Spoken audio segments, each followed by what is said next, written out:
Welcome to my vlog. তো কেমন আছো তোমরা সবাই? আর আলহামদুলিল্লাহ আমরা ভালো আছি।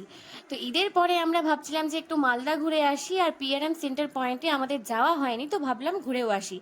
তো এটাও মনে ছিল যে ঈদে যেভাবে পিআরএম সেন্টার পয়েন্ট থেকে সবাই বাজার করেছো, তো আমাদের জন্য কিছু বেঁচে আছেও কিনা। ঢুকতেই কিন্তু চোখে পড়লো ডান দিকে রয়েছে লুইস ফিলিপ, যেটা ছেলেদের ব্র্যান্ড জামা প্যান্টের। আর আমাদের সবার পছন্দের বিউটি প্রোডাক্টের যে ব্র্যান্ড আছে নায়িকা, সেটাও কিন্তু এখানে রয়েছে। আর তার ঠিক পাশে রয়েছে মুফতি। আর এখানটায় কিন্তু অনেক জিনিস রয়েছে যেগুলো এখনও ওপেন হয়নি, হবে। তো এই দেখো ডিজাইনটা খুবই সুন্দর দেখতে। আর এই এসকেলেটার কিন্তু মানে এই মালদায় শপিং মলে ফার্স্ট টাইম। আর এক জায়গায় রয়েছে, সেটা হচ্ছে স্টেশনে, মালদা রেলওয়ে স্টেশনে আছে। আর আমি জানি না যে মালদার আরও কোথাও আছে কিনা, আমার মনে হয় এই দু জায়গাতেই আছে।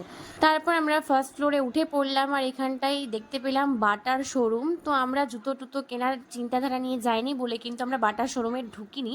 তো এখানটায় অনেক কালেকশন ছিল, আমি বাইরে থেকেই দেখলাম যে প্রচুর কালেকশন আছে।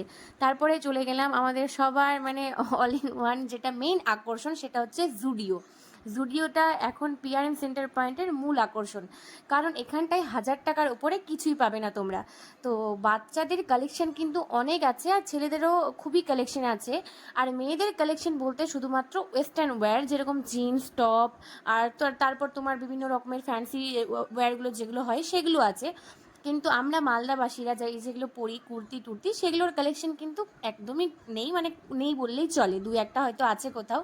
তো এখানটায় যারা তোমরা ওয়েস্টার্ন ওয়্যার করো, ড্রেস পরো, তাদের জন্য কিন্তু খুব ভালো ঠিকানা এই জুডিও। আর তাছাড়া যারা কুর্তি টুর্তি পরো তাদের জন্য কিন্তু এখানটায় সেরকম কিছু নেই। আমরা শিহাব আর মিফতারি বাজার করছিলাম, কারণ সেরকম কিছু পাইনি। আর শিহাবের বাবা এখানটা একটা ব্যাগি প্যান্ট দেখেছিল, তো ওর ভালো লেগে গেছিলো বলেও নিয়েছিল। তো এখানটা আমি একটা ফ্লেয়ার জিন্স, যেগুলো পরছে আজকাল প্লাজোর মতো জিন্সগুলো, সেগুলো দেখছিলাম। তো এতটাই বড় ছিল যে আমার একদম ভালো লাগলো না, তো আমি সেরকম আর কিছু নিইনি। তারপর আমরা চলে গেলাম বিলিং কাউন্টারে। তো এখানে 13টা 11টা কাউন্টার আছে, কিন্তু মাত্র একটা কাউন্টার খুলে রেখেছে, আর এরকম লম্বা লাইন পড়েছে। তো কাউন্টারে আমরা বিল পে করে তারপর বেরিয়ে পড়লাম সেখান থেকে। আর এই দেখো এখান থেকে সুলতান আর এই সব কী সব দেখা যাচ্ছে। তো আমরা তারপর বেরিয়ে চলে গেলাম বাজার কলকাতাতে কুর্তি ফুর্তি দেখার জন্য, যে আমরা তো কিছু নেইনি, তো দেখি নিই নাকি। তো এবার আমরা স্কেলেটার দিয়ে আবার নামবো শিহাবের আবদারে, কারণ ও খুবই পছন্দ করে স্কেলেটারে উঠা নামা। তো এবার আমরা আস্তে আস্তে করে হেঁটে চলে যাচ্ছি বাজার কলকাতার দিকে। আর এখানটায় অভিকৃতি অনেক ব্র্যান্ড আছে, আমি সবটিতে যেতে পারিনি। আর লিবাসও আছে এখানটায়, আর লিবাসে কিছু একটা অফও চলছিল, কিন্তু আমার ঢোকা হয়নি। তো বাজার কলকাতাতে গিয়ে দেখলাম অফার চলছে, বাট আমার অতটাও ভালো লাগেনি। কালেকশন কিন্তু প্রচুর আছে, প্রচুর প্রচুর আছে, মেয়েদের থেকে শুরু করে ছেলেদের সবারই প্রচুর কালেকশন আছে। তো তোমরা যদি যাও তো অবশ্যই ভিজিট করো বাজার কলকাতা, অনেক কালেকশন পাবে। তারপর আমরা চলে গেলাম ইউজটাতে।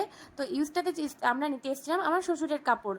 তো এখানটায় আমার শ্বশুরের আমরা জামা প্যান্ট কিনেছিলাম, আর এখানটায় ভালো ভালোই কালেকশন আছে। তো কি বলো তো, মানে আমার কিছু নেওয়ার মুড ছিল না। অনলাইনে হয় না যে কিছু দেখলে তার তার মতো করে আমরা খুঁজতে থাকি, তো সেরকম কিছু না পেলে আমরা হয়তো কিনি না। তো সেই জিনিসটাই আমার সাথে হয়েছিল। আমি কিছু ভাবছিলাম যে এই টাইপের কিছু নিব, তো সেই রকম কিছু পাইনি বলে আমি কিছু কিনিনি। তারপর আমরা খুব সুন্দর করে ভিজিট করলাম, সব দিকে দেখলাম। আর এই দেখো ট্রেন্ডস পিআরএম সেন্টার পয়েন্টে আসতে চলেছে শুধুমাত্র মেয়েদের, তো এটা এখনও আসেনি, কামিং সুন আছে। তারপর আমরা ভাবলাম যে দুপুর 2টো বাজে, তো ভাত খাবো, কিন্তু শিহাব চিকেন না খেয়ে কোনো মতেই যাবে না। তাই জন্য আমরা কি করবো, আর চলে গেলাম ফুড কোর্টের দিকে, এগোতে থাকলাম। আর শিহাব বদমাশি করছিল, এসকেলেটারে বারবার বসে যাচ্ছিল। আর হয় না অনেক সময় অ্যাক্সিডেন্ট ঘটে যায়, বসে যায়, এবার অ্যাক্সিডেন্টও ঘটতে পারে, কিন্তু ও কোনো মতেই শুনছিল না। আর হ্যাঁ, এখানটায় কিন্তু এসবিএফ আছে, এসবিএফটা কিন্তু দুদিন পরে, মানে আমরা যবে গেছিলাম তার দুদিন পরে উদ্বোধন ছিল, তো এসবিএফটা তখন খোলেনি।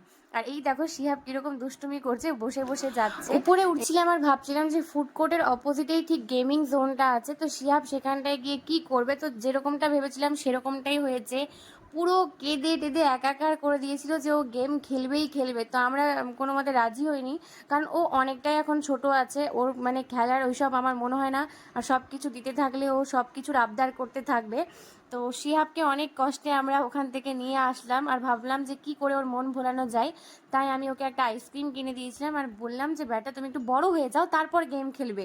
তো প্রচুর কান্নাকাটি করছিল, ওকে সামলানো মুশকিল হয়ে যাচ্ছিল। তারপরে এই আইসক্রিম দেখে একটু চুপ হয়েছিল।